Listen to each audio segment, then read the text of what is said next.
Recently, NHL Network put together their top 20 centers list in the NHL, and it got me thinking. To revive an old series, we're going to be going through every NHL team's number one center and ranking them from worst all the way up to number one. And how this makes it different from other lists out there is that we can only include one center from every single team. So a player like Leon Draisaitl off the list. And the reason why I think this makes it interesting is that not every team out there really has a definitive number one center right now. So especially towards the bottom of the list, things get weird. So that begs the question here today: which teams are struggling and succeeding the most with their number one centers, and who do I see as the worst and best among the league? Well, make sure you guys watch till the end, because we're gonna be going through all 32 teams here today, and hit that subscribe button if you're new, because we're gonna be making more videos on defensemen, on goaltenders in the future as well, listing every single team's number one in each position. So you guys won't want to miss that. But let's start out today's video with the worst number one center in the NHL, and this isn't really much of a debate in my opinion. At number 32, this is where I go with Elias Lindholm of the Boston Bruins. Now, if we were ranking wings, David Pastrnak and the Bruins would obviously be a lot higher, but center-wise is where things really get rough for the Bruins, especially if you consider Morgan Geekie a wing, which I think he is. But in Lindholm's case, he's a fine player. I just don't think he's really able to carry a line or do much himself anymore. He was fantastic back in the early 2020s for the Flames, but since then has kind of been in a weird mode, going from Calgary to Vancouver to now Boston, and in his first year there really didn't do much to inspire me. 47 points in 82 games. He's fine, but again, in terms of pace, in terms of actually doing much himself, he just doesn't really inspire me much with his play, and I think in a lot of ways kind of gets carried by the solid wing base that the Bruins have. But at number 31, let's go on to the second to last number one center in the league, in Sean Couturier of the Philadelphia Flyers. Now, thankfully in Couturier's case, we've actually seen him get a little bit more healthy these last couple of seasons after missing a ton of time from 2021 to 2023, and he's gotten to a fine level, I would say. Still solid defensively, still putting up good moments here and there, but not really much, especially at a first line center rate for Philly. This is another team that has some real bad center needs, and as Couturier is your number one center, it's pretty obvious to see why.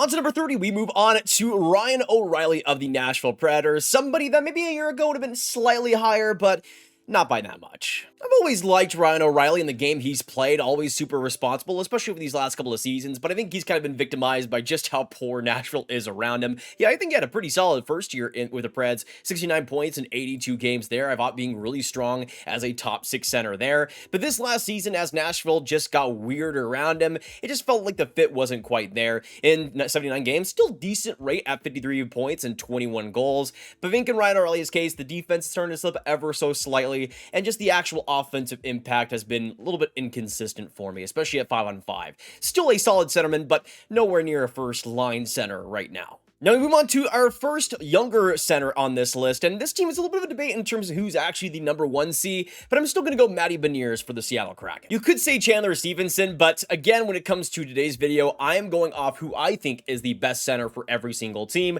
and I just think Beneers is better. Even if the point totals might not be as good as Stevenson, the defensive game is miles apart. Even if Beneers' production isn't quite where I want it to be at this stage in his career, I think the foundational defensive game he has, it really is able to make up for that in quite a few ways. I think he's easily one of the best all-around players on Seattle, but again, I just want to see that scoring get a little bit better for Beneers to rise on the list. Now we move on to another young center here, somebody that has been involved in trade rumors a ton this summer, but of course it's this NHL offseason, so nothing's actually going to end up happening, and that is Mason McTavish of the Anaheim Ducks. Now this would probably be a good time to mention my criteria for this list, not in terms of who I actually see as centerman, but what I weigh in terms of the performances. Especially with these lists that I make for player rankings, it's based on a 3-year sample mostly, but a lot of it is based on this last year, with this last season having the most weight out of all the previous 3 seasons. That is why McTavish does get the edge, even if I might still take Beneers in a redraft long term, just because I think he was the much clearer, better player this last season.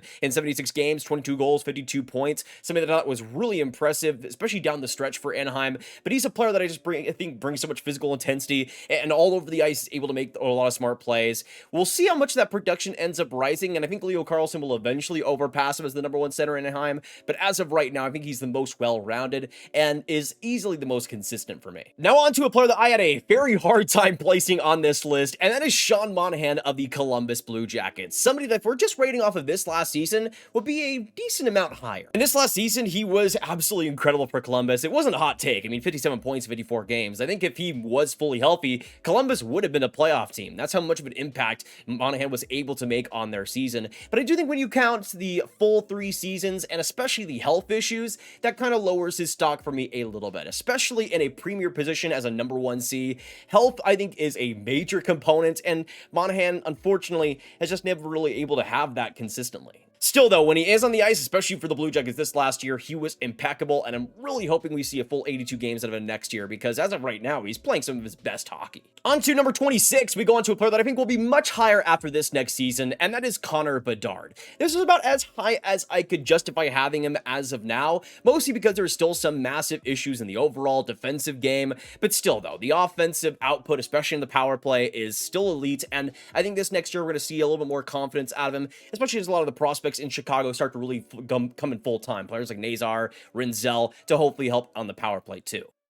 But even if he has his issues, what he's still been able to accomplish in Chicago is still impressive, considering how horrible that team has been. Getting 67 points, 23 goals this last year, still solid there. I just want to see more goal scoring. I want to see some more 5-on-5 scoring and hopefully a little bit more physical play. If that happens, I think Bedard will be higher up, but definitely will be higher after this next year. Now we move on to a player that I think goes pretty undervalued in terms of the public sphere, and I'm going to go into Bo Horvat of the New York Islanders. Now, I don't think he's going to get ever much higher than this, but I do think he gets, again, a little bit overlooked. I still wouldn't say that Horvat is going to be a premier elite number 1 center for you. I think on a Stanley Cup winner, he's a number 2C, but I think he goes, again, just a little bit undervalued because of not much attention being really brought onto the New York Islanders. I mean, you see over the past couple of seasons, I think he's still been a really solid player for them, and especially the goal scoring output has been incredibly consistent over the last few years. 28 goals this last season, 33 goals the year before that. On this Islanders team that has so little offense to speak from, I think Bo Horvat is such a big generator and such an important component on that team.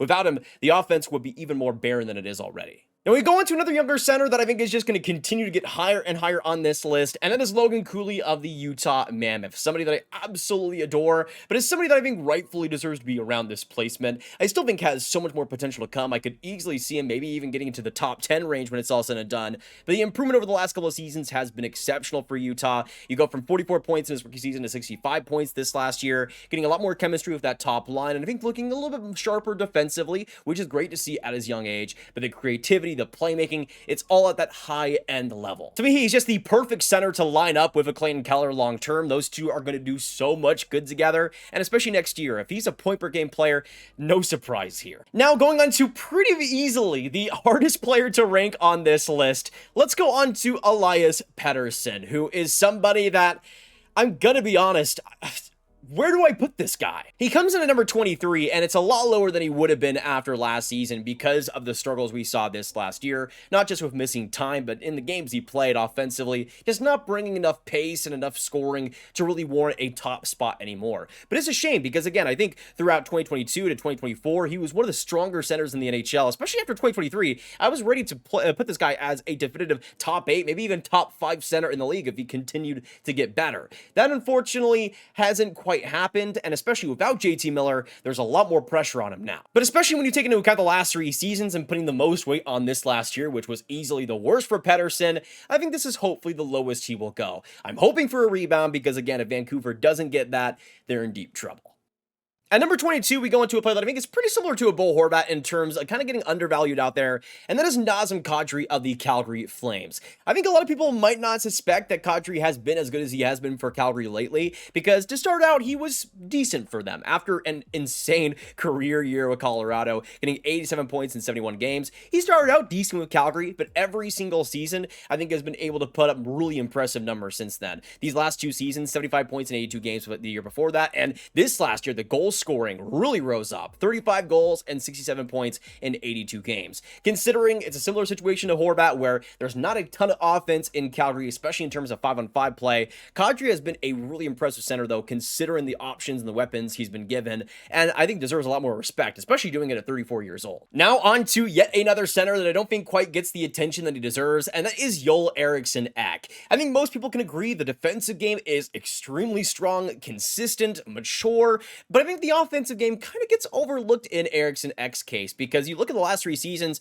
the 2 years before this, back-to-back 60-plus point years, nothing sensational or anything, but for how good defensively he is, that's a very strong player there, especially in the goal-scoring department. This last year, unfortunately, though, wasn't really all that healthy, only played 46 games, and because of that, the production was a little bit inconsistent, 29 points and 14 goals. The defensive game is there. I just want to see Eriksson get a little bit more healthy this next season, but I still think he's a quality centerman. Even though he might not be a true number 1 and a Stanley Cup winner, I still think he's a very solid number 2C. Then we go into a big-time winner in the past in Anze Kopitar of the LA Kings, still doing very good considering his age at 37 years old. Even though I think he has slipped a little bit, especially defensively, there's still a lot to love here in Kopitar's game, and especially in terms of the production these last 3 seasons. In 2023, 74 points, and this last year, 67 points. Even though it's been slight decreases, he's still been a big-time playoff guy, especially this last season, 9 points in 6 games there for the Kings. He's just somebody that always produces, is always consistent. You know you're getting out of Anze Kopitar, and even though his highs aren't quite as high anymore, the consistency is still a major component and still a big reason why he is as high as he is. On to number 19, we go on to a bit of a contentious player, I would say, in JT Miller of the New York Rangers. Now, I couldn't justify having him any higher, mostly because of the defensive deficiencies that are glaringly obvious every single time he steps onto the ice. But what JT Miller is best at, leading pace, leading scoring, and finishing at an extreme rate, he's still among the best in the NHL at that. And it's pretty simple in the game he plays. Over the last 3 seasons, the production has been massive, and going from Vancouver to the Rangers, I think was pretty good for him considering what he was able to accomplish there, especially with Mika Zibanejad. The power play ability, the scoring all around the ice, he's just great at it. Everything else is a bit of a question mark, but the scoring in a lot of cases does kind of make up for it. On to number 18, a player that I am fascinated to see where he ends up on the list in a few years' time. Let's go on to Macklin Celebrini of the San Jose Sharks. Now, fantastic, brilliant rookie season, and just bested by Lane Hudson, in my opinion. Even though that was the case, that's not to take away anything that he was able to accomplish. I think in Celebrini's case, it was about as mature of a first season you could possibly ask for, especially for an 18-year-old. He's already somebody that is so detailed, calculated in his game, and that's really been able to feed his NHL play. How smart he is in every single decision he makes, on top of having a great goal scoring instinct, always knowing and always being able to create all around the ice, feeding his teammates in exceptional ways. Celebrini is just an exceptional player, and I think we've really only seen the tip of the iceberg of what he's capable of. On to number 17, and we go on to my favorite team in the Dallas Stars, and their number 1 center in Rupe Hintz, and I was extremely close, y'all, to putting Matt Duchene as their number 1. I think it's pretty close between these two, but I do still think Hintz, in terms of the on-ice play the last 3 seasons, does take the cake just barely. Even though there's been some health issues, especially in the playoffs when he needed to really step up, I still think Hintz's speed and the defensive game has still been at a great level, and in a lot of ways is able to feed what he's capable of on the ice, goal scoring wise especially. He's put up some great numbers over the last few years, even though this last season was a bit of a disappointment in that aspect. But I think Hintz is still a quality centerman, even if I don't think he's one of the best number 1s in the league. Next up, we go into a player that might be one of the highest risers on this list in Dylan Strome of the Washington Capitals, and let me gush about this guy for a bit. I've always liked Strome and how good of a playmaking wizard he can be on the ice, but I think this last year is where he went from a very solid top 6 center to a pretty definitive number 1 to me. This last season, a point per game rate and above a point per game in the playoffs, but he got 82 points, 53 assists in 82 games, just wonderful numbers, but it was what he was doing to create those chances and create that scoring. It's just so much speed, creativity. He's just imposing his will so much more and really showing what he is truly made of. And it's interesting because I think Strome has always had this talent, but hasn't really been able to wrap it up in a single season consistently. This last year was the exception to that, though, and looks like a brilliant player for Washington long term. Another Carberry success to stack them up. Now, on to number 15, we go on to yet another Dylan here, in Dylan Larkin of the Detroit Red Wings, a player that I think also, in terms of what he is, goes a little bit under the radar, mostly because the team around him doesn't really do him many favors. Really, Lucas Raymond is the only weapon he has to consistently work with that actually isn't frustrating to watch all the time. But in Larkin's case, he just builds by example in Detroit in so many ways. These last few years, the production has been consistent, and especially this last season, having a fully healthy 82 games, I think was an important step for him. But defensively, I think he's easily one of the most mature Red Wings. He's always leading by example, always willing to put his body on the line for anything for the Red Wings. And dear God, man, I'm just hoping the Red Wings make the playoffs because Larkin needs this so badly. Next up, we go into another Eastern Conference C here in Sebastian Aaho of the Carolina Hurricanes. Now, Aaho has really been around this range all throughout his career for me, always putting up okay defensive numbers, maybe not as good as you would expect, but I think really good consistency in Carolina. In terms of the production, it was a bit of a shame that we didn't quite see the 2024 type of levels where he got 89 points in 78 games, but he's still a solid center in terms of the production and especially the playoff consistency. It hasn't ever had a playoffs below 11 points, which is pretty exceptional considering how much Carolina has struggled to score in the playoffs time after time. But I think Aaho has always been a huge leader for that team in every single direction and is always remarkably consistent as just a really solid number one center. Maybe not the best in the league, but always kind of around this range for me. On to number 13, we go on to a center that really raised his stock after really needing a rebound season, and that is Tage Thompson of the Buffalo Sabres. What Thompson is capable of is among the best among centers in the NHL, and I will say he did play a decent amount of wing, but still took a lot of faceoffs this last year, so we'll see if he is a center long term. It'll kind of be a wait and see moment for him. But over the last few seasons, the production has been way up and down, going from 94 points in 2023, a huge breakout year, to 56 points and having some struggles there consistently, but back to a fantastic goal scoring streak, 44 goals and 72 points, even if the assist numbers weren't as impressive as they've been in the past. But the goal scoring, the physical play that Thompson can impose his will with is exceptional. The talent, the potential is always there, but again, it's about him really imposing himself consistently, being the guy on the ice that he always has the potential to be. This last season, we saw a bit more of that, but again, I still think we're only scratching the surface of what Thompson is capable of, especially when you think about what he was doing in 2023. Now on to a center that's kind of like Sebastian Aaho, where he's always around this range for me in Mark Scheifele of the Winnipeg Jets. Similarly, I would say to a JT Miller, but kind of more efficient in his game, where there is some defensive habits that kind of leave me irking sometimes, especially in the playoffs, but I think in terms of the production, he's always going to be at a good level, and this last season, he ramped it up quite a bit, getting 87 points and 39 goals in 82 games. He's kind of a player that kind of switches between being more of a goal scorer and a playmaker year to year, but always leads the way when it comes to the Jets scoring and is always among their leaders there. Even though Kyle Connor, I think, is going to become a little bit more of a consistent scorer that you can always count on, Scheifele is right there too, and a quality number 1C.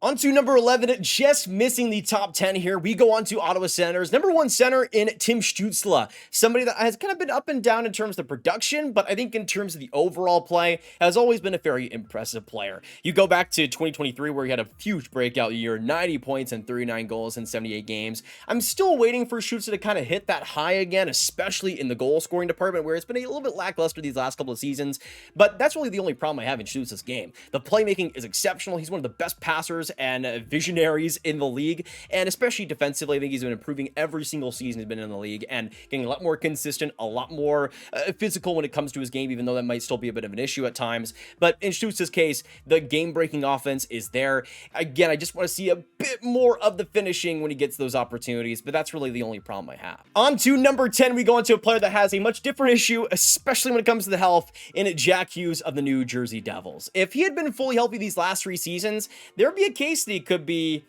maybe top 8, maybe even top 7 in the ranking. I think there was the potential to have that, but in Jack Hughes' case, unfortunately, that hasn't been the case. You look at him in the last couple of seasons, back-to-back 62-game years, and it's been pretty consistent in terms of the scoring. It's a shame, especially 2024, where he had a massive start and just wasn't able to keep that going. You go to 2023, where he had 99 points in 78 games and was really looking like a true franchise top 5 center long-term. He still has the potential to have that with his speed, skill, and how he's able to mix and match those aspects. But again, man, just stay healthy. I'm just, please, man, please. I don't think it's asking much to play like 75 games. If I get that, I'll take that. On to number 9, though, we go on to a player that I'm a absolutely massive fan of, and you probably could have guessed already, but I'm going to go with Robert Thomas of the St. Louis Blues in this spot. Even though I don't think he could have maybe the highs of a Jack Hughes, the consistency in Robert Thomas's game, I just don't think gets enough respect. He's somebody that has really turned himself into one of the maybe top 5, top 3 passers in the game. He, especially the last couple of seasons, has put up back-to-back 60-plus assist years, especially in St. Louis, where you don't have a ton of options to work with. I think that's extremely impressive, especially this last year in 70 games, getting 81 points, great in the playoffs as well for the Blues. He's somebody that just leads by example in so many ways, is the definitive offensive player in St. Louis, and I think he's going to have a mammoth year this next year, potentially upwards of 90, 95 points, 100 points maybe. I could see it, and I don't think it would be that far-fetched considering what he was able to accomplish this last year when he was healthy. Now, moving on to a center here that I think in terms of the appeal for me has died down a little bit, but I still think is a quality number 1C, and that is Brayden Point of Tampa Bay. And I will say this, I think Brayden Point has always had some really good weapons to work with, especially now when you have Nicolas Couture just absolutely destroying every single season consistently. But Point is still a quality centerman, and even though I don't think he's quite hit the 2023 type of highs, 51 goals, 95 points, since then I think it's kind of been a little more inconsistent, especially defensively, where I think Point kind of taken a bit of a step back. He's still fantastic, and even in his lower moments, still getting 42 goals, 82 points in 77 games. That's just ridiculous, and I still think Point is even capable of a bit more, but as he is right now, is still one of the best out there. Moving on to number 7, and moving on to a player that I might have a bit high for some, but I don't care because I believe it, dang it, and that is Nick Suzuki of the Montreal Canadiens. Now, if we're counting all centermen, he would be a little bit farther back, but I think Suzuki is pretty definitively, to me, a top 10 center in the league right now. And it's for a multitude of different reasons. I think how much he has carried Montreal scoring and pace-wise and defensively over these last few years doesn't really get represented, especially when you look at the point totals, because they aren't unbelievable or anything until this last year, where he had 89 points, 59 assists. I thought he was absolutely unbelievable, putting up so many clutch moments, so many clutch goals, just really willing his team to the playoffs, it felt. And that on top of being a massive captain for Montreal with the pressure there, it's pretty exceptional just how much Suzuki's been able to grow year after year, increasing that production season after season. It has just been remarkable, the continual gradual improvement, while Montreal has kind of been going through the motions until this last season. But I think a big reason why they made the playoffs was because of Nick Suzuki. Maybe the biggest reason why they made the playoffs was because of him. And I think a lot of ways is Montreal's best player, their best leader, and such a great representation of what that team is long term. But again, for how good his habits are, for how strong defensively he is, for how clutch he is, and on top of the fact that he was almost a 90-point scorer this last season, I think he deserves to be at this spot. And especially if he continues that similar type of production, could be even higher in a couple years' time. On to number 6, though, we move on to Jack Eichel of the Vegas Golden Knights. Somebody that kind of like Nick Suzuki has just gotten better every single season, especially going from Buffalo to Vegas. But he's someone that has really found his home there in a lot of ways. And I thought was always a really strong producer, especially in his first couple of seasons there. You get back-to-back 65 plus point seasons, and especially a fantastic playoffs when they won the Stanley Cup in 2023. But this last year, we saw Eichel really transform, especially in the playmaking department. He was always a solid playmaker, a solid passer, but this last year, he was able to really put that up to another level. 66 assists, 94 points in 77 games. Just unbelievable. And even though the playoffs were a bit shaky for him, I would say, he still put up some pretty big moments there. But again, the playmaking, the vision, the creativity, Eichel's really been able to bring that confidence up even higher. I think Vegas has really made him a lot more comfortable to play his game, and it's a pretty good game to play. Now, going on to a player that I think is pretty neck and neck with Eichel in all honesty up to this point, and that is Auston Matthews of the Toronto Maple Leafs. And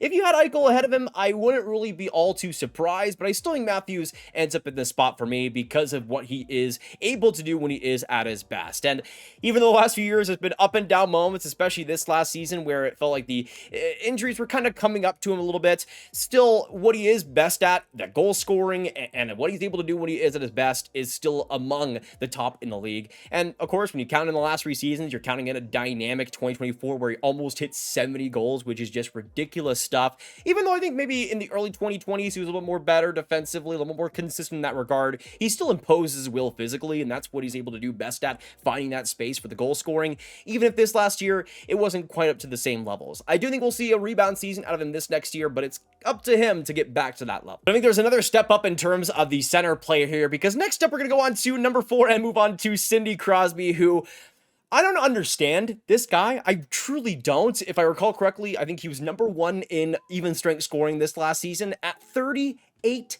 years old, which I guess 37 years old because he just turned 38. But that is just insane. It is ridiculous. I mean, I think Anze Kopitar doing what he's doing at 37 is still very impressive. What Crosby's doing is genuinely not even human. And even though I think that defensive game isn't quite where it was back in his peak, I think he's been able to find some really good consistency, especially over these last 3 seasons, which is what Sidney Crosby is, of course, best at. You look at it, and it's 3 back-to-back 90-plus years out of him. You look at the early 2020s, and the health and the consistency in terms of the games played was a bit of an issue, but you look at the last 3 seasons, and it's back-to-back 80-plus games played years, and it's exceptional. I don't understand how this player is able to do what he's doing every single year without fail, and in some ways get even better, but that's just Sidney Crosby for you. At number 3, we go on to the number 1 seed that has just won back-to-back Stanley Cups, and Aleksander Barkov of the Florida Panthers. And I will say this, in Barkov's case, even though the production isn't going to be otherworldly, it's never going to blow you away. What Barkov is best at, he is the best in the league at, in terms of maturity, physical play, the defensive game, how smart he is all over the ice, and just how much he's able to win every single shift he goes out there. And whether that be the regular season or the playoffs, it's incredibly consistent in that regard. The thing is, again, the production isn't otherworldly, which is why he's not higher on this list, but this is just somebody that wins and wins and wins. And it's no surprise he's a back-to-back Stanley Cup champion because he is a fantastic number 1 seed. And for Florida, especially with a lot of the offensive weapons they have around him, Barkov is what really solidifies that roster into a Stanley Cup contender every year. On to number 2, though, we go on to one of the best offensive players in the NHL today, in Nathan MacKinnon, somebody that just continues to put up amazing results year after year. And you look at the last 3 seasons especially, the production before that was, of course, really good, but before the last 3 seasons, he hadn't hit 100 points in a single year. But these last 3 years, 110 plus points every single season, including an 140 point year back in 2024. Ridiculous type of numbers. And even though I think playoff wise, a bit of hit or miss when it comes to the clutch moments for him, the regular season success is just too much to really ignore, to forget. He has been insane. And what MacKinnon is so good at is elevating his teammates, elevating his entire team around him. And that's why you've seen such great production of players like Mikko Rantanen and Marty Necas when he's brought in. What MacKinnon is capable of is amazing results. And he just undeniably gets that year after year. On to number 1, though, and the no surprise number 1 pick, we go on to Connor McDavid of the Edmonton Oilers. Even though I will say this last year, not as dominant as you maybe expect out of him. I think some of that was kind of injury issues and him kind of dealing with that. It's interesting because McDavid just is able to do whatever he wants to do in a given year. Besides really this last season, you can have an amazing goal scoring year out of him where he gets 64 goals and 153 points and 100 assist year the year after that. It's just kind of what he's feeling in any given season, honestly, and I'm kind of here for it. Really, the only thing I wanted to see out of him is a healthy season next year, and if he gets that, it's pretty much a guaranteed 120 plus point year, which is just ridiculous, man, but that's the quality and the expectation that McDavid has rightfully earned.